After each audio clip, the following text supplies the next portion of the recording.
Hey folks, welcome back to this edition of Ben's Bits. Last week we discussed how the proposed changes in the reconciliation bill would affect IRAs, and we covered the four major talking points that were included in it.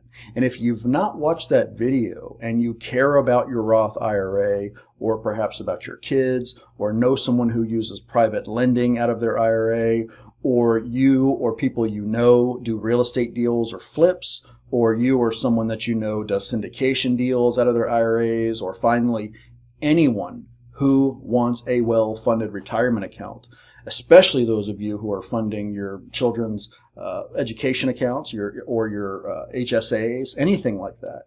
I know that list is long, but if any of that applies to you in the slightest, you need to watch last week's video and tell others about it.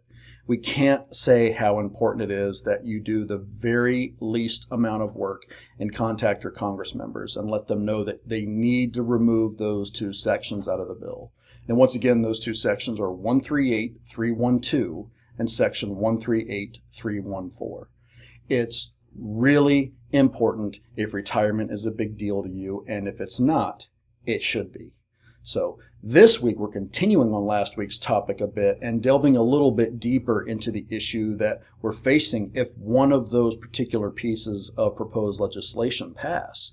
And it had to do with the aspect of IRAs being prohibited from investing in funds or syndications or any other investments that require an investor to qualify as an accredited investor.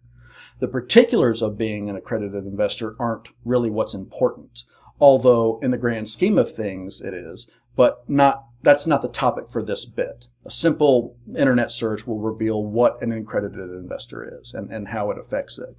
This particular piece of legislation would require that all current investments made in a 506 type of account, which are typically made by accredited investors, but it would require that all of those investments be unwound or distributed within the next 2 years, or by the end of December 2023.